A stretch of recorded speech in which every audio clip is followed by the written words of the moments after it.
Hello again, ladies and gentlemen. Saka here with another episode of NASCAR Racing 2003 season. We are back for our second race of the year at Pocono, a race that last time we were here we got us a win at. So let's try to make good things happen here and duplicate that success. We're rolling here in the outside lane, and as fate would have it, Brandon is right there to our inside in that 28 Texaco Haviland Ford. We're racing the 2000 mod in our championship series. So, what we're anticipating for this race is a long green flag run of 20 laps. We have 10 laps in the tank, meaning we can essentially split the race directly in half, but we have no margin for error. So let's shoot for that green flag is out. Not a very good start, but I am sort of short shifting here to anticipate that fuel mileage savings. I'm not going to try to run these guys too awful hard. We'll pace ourselves and see if we can start saving right from the get-go. Looks like we have a little bit of the gap in front of the 43 here. Oh, and they're too wide there. We're up top. Let's sort of see if we can nestle in behind this 43. Let's just give them a little bump into turn 2 here, and we'll see if we can drop back. The 26 will fill that gap, and so will the 77. Looks like the 4 will as well. I'm not really pressing the issue here. I want to get back around. I want to start saving fuel as quickly as I can here. The quicker we can get a gap, the easier it'll be to save fuel. We can roll out as early as we want to. We can get back on the throttle as easy as we want to. These guys are checked up though. We'll go to the inside here, make that pass to the inside around all of these cars that decided to pass us, and it looks like we'll be single file from there on out, selling in behind the 43 of John Andretti here. We're on the bottom of the 26. We'll clear Bodine there, and we will be off and running. We can pass these cars here as they are nice and slow for us, and it looks like Daryl is holding up the wheels of progress. We'll pass old Daryl and see if we can nuzzle in right here in between these group of cars. If we can catch a draft off of these cars in front of us and run quarter or maybe half throttle, that will help save fuel as well. Essentially, we want our projected laps to tick down at the same rate as the laps to go. We want to see 8 laps in the tank with 18 to go, and once that drops to 7 laps projected and 17 to go, we know we're on the right strategy. Let's roll out nice and early here. It looks like with them running side by side, we're still going to catch them. Even though we're in fuel saving mode, we're not running qualifiers here by any stretch of the imagination, but if we can catch up to them, even running in our fuel strategy, then that is good to go. We don't want to lose touch of the leaders too quickly.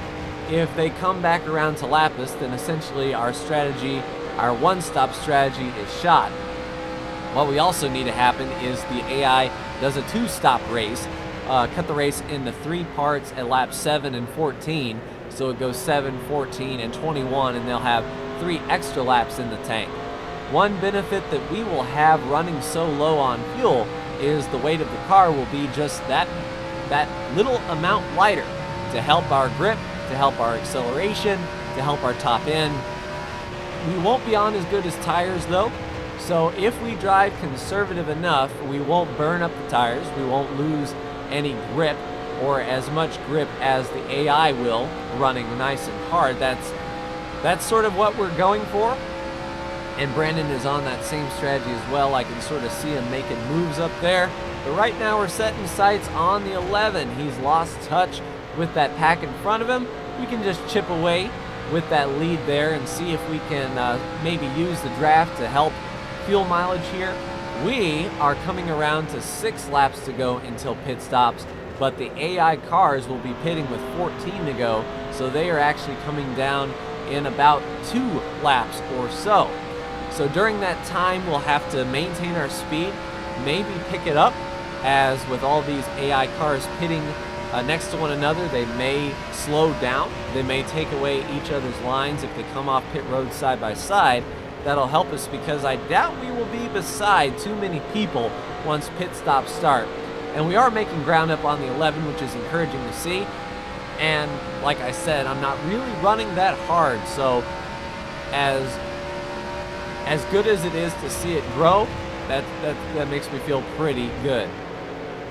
Turn 2 seems to be where I'm making up a lot of time here. Once we get off of turn 3, we should be in the draft, and we can sort of roll out the throttle earlier than we normally would, help save that tank, save the gas in the tank.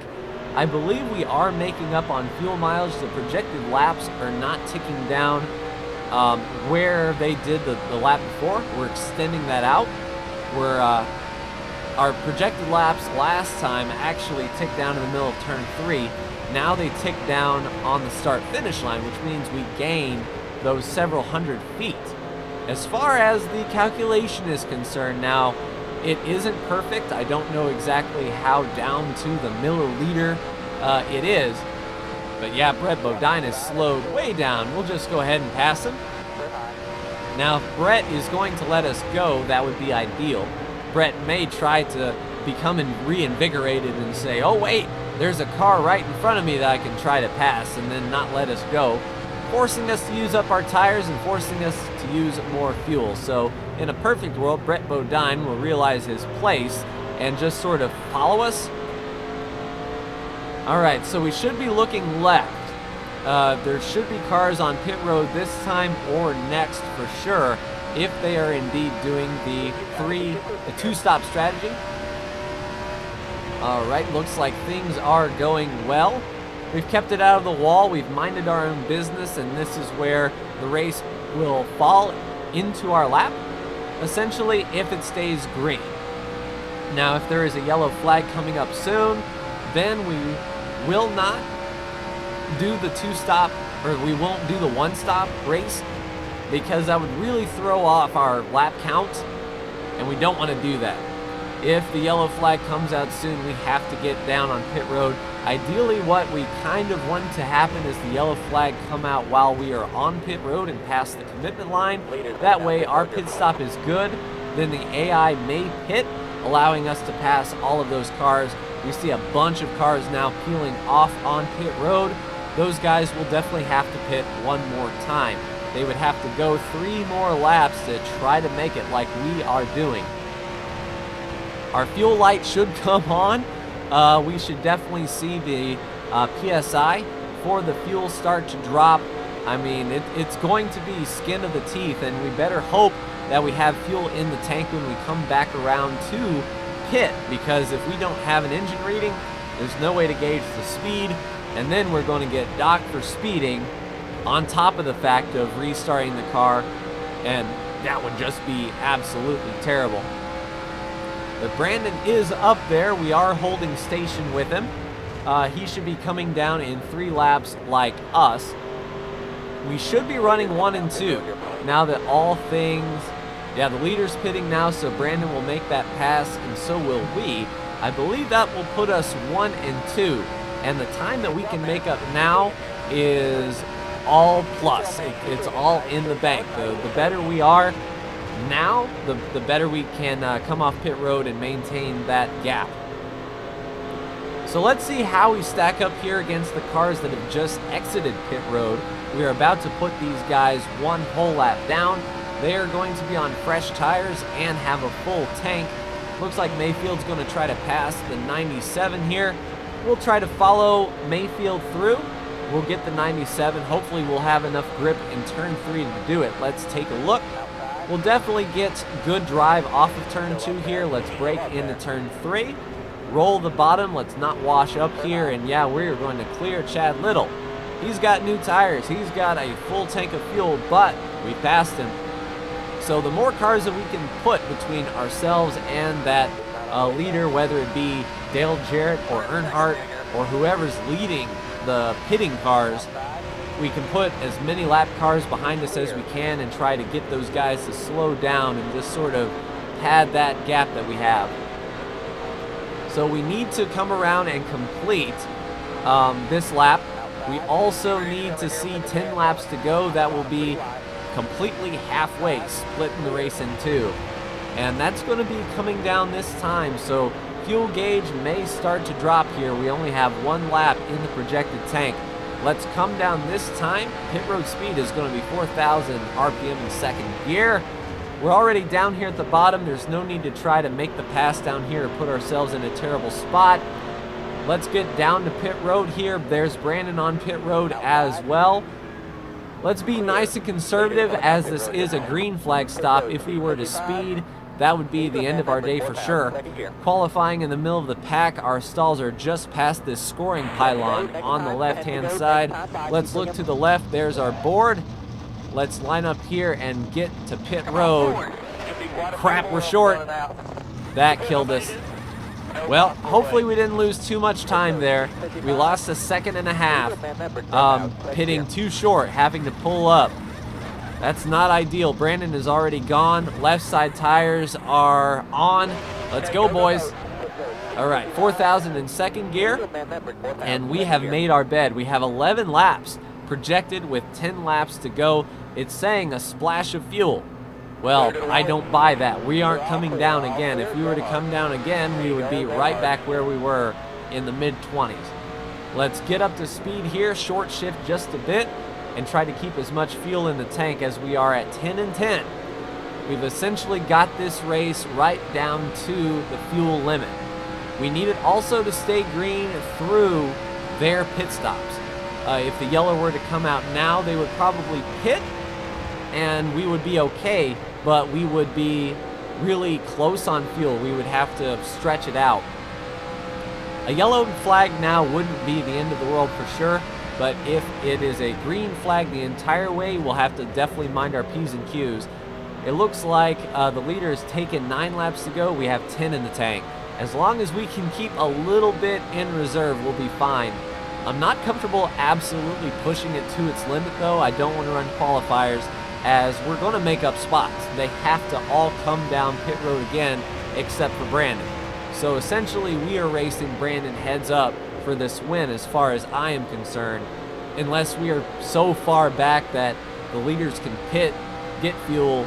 Maybe they would just get like a splash of fuel and leave, and we wouldn't close the gap, but we'll cross that bridge when we get to it. We're still looking really well, still handling very nice. The new tires are allowing us to grip well, and no one is around us, so we can essentially run a nice steady pace, our race, and not have to worry about anyone else as the strategy falls in our lap, essentially. If we do press 1 lap too hard, we still may be okay, but we definitely cannot run consecutive flyers. We'll see if we can catch up to this car in front of us. I believe that's Brandon, and he's going to be running about the same speed as me. I hate the fact that we're really topping out the engine there at the end of the straightaway. We're running fast, don't get me wrong, but it's using up a lot of fuel doing that, more so than I believe I'm comfortable doing. Ideally, we could just draft off of a few cars. We'll catch some lap traffic after they pit. They should merge back up around us, and then we can use them to sort of pad our fuel level as well. We are making gains though. We're nice and steady, and that's what cup racing is all about, is being there for the finish and just running through the paces. All right, we pushed a little bit too there. The brakes were a little soft, and at Pocono you definitely want your brakes under you, especially in turn 1. That is a trouble spot, and indeed we've seen drivers in the past lose their brakes. Jimmy Johnson is a good example, and just have to cut down to the grass and hope that the hit isn't as hard as they believe it is. So with 7 laps to go, this is the rotation that the leaders are going to be on. Those that have already pitted are going to be coming this time. We see the car right in front of us. They have just exited pit road for their final stop, and I believe they are a lap down. So that Cartoon Network car, the Powder Puff Machine, let's put them a lap down and keep nice and steady. And yeah, we've got a group of cars here that we can run. What is up with these brakes, man? We can sort of diamond the corner off.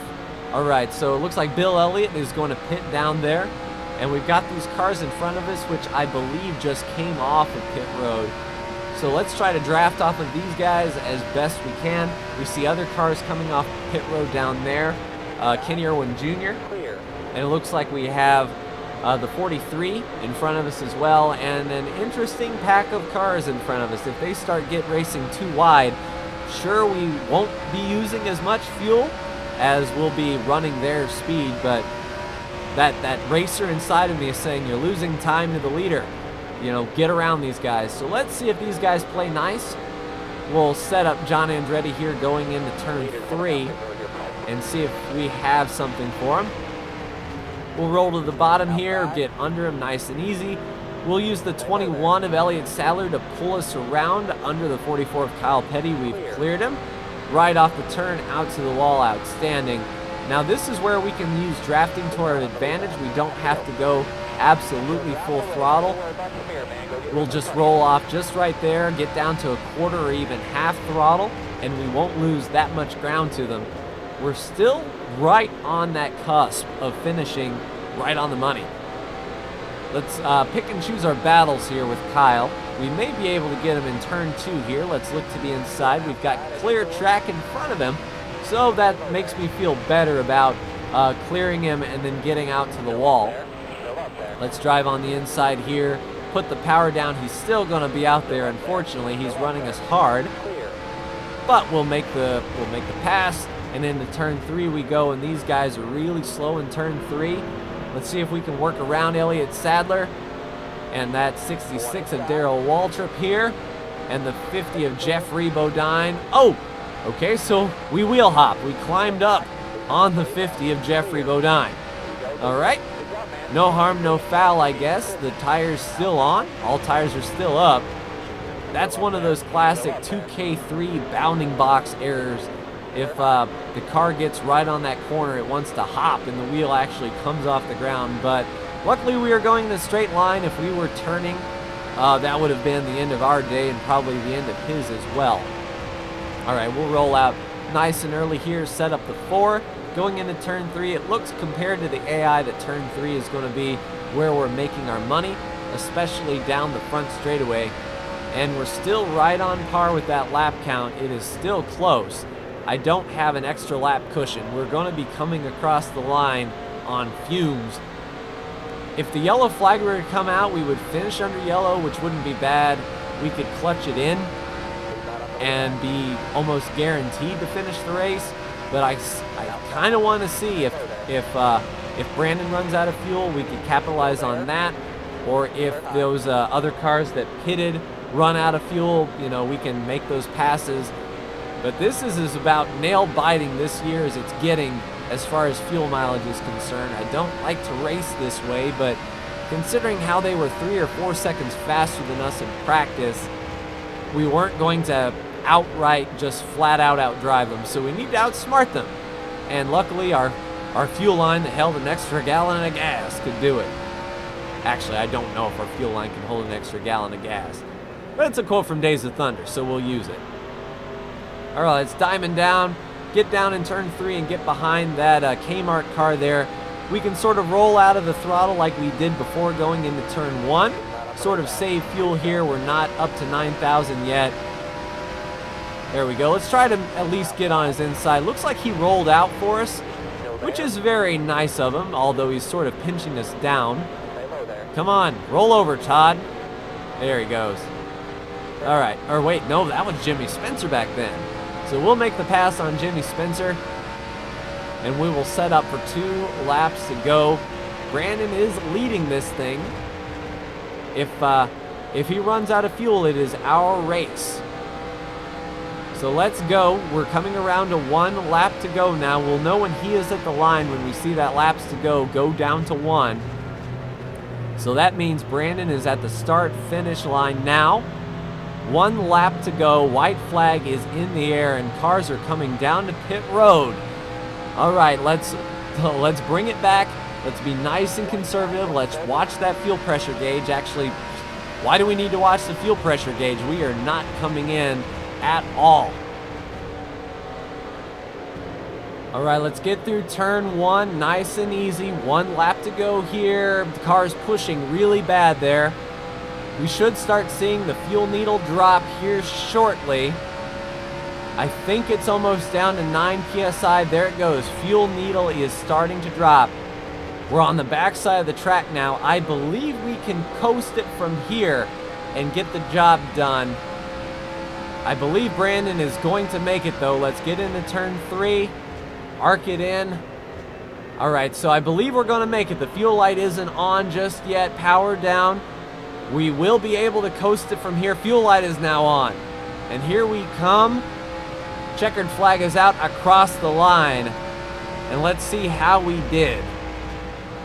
I believe Brandon made it. There we are in second place. Brandon with a 10-second lead in front of us. And we are going to be out of fuel here on the cooldown lap. Jarrett in third. Earnhardt, Burton, Gordon, Martin, Stewart, Burton, and Bobby Labonte.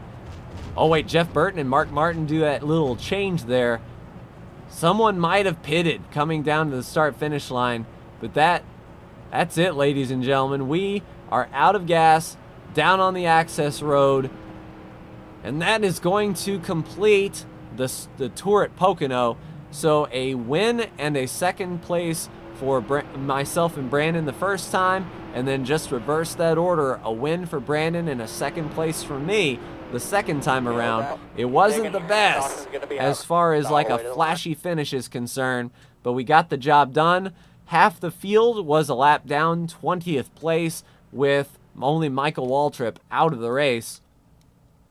So let's take a look here and see what happened to old Mikey while we are at it. All right, so he's going to come down that long front stretch, and boom, he grenades the engine going into turn 1. That will end Michael Waltrip's day. He almost gets hit by the 32.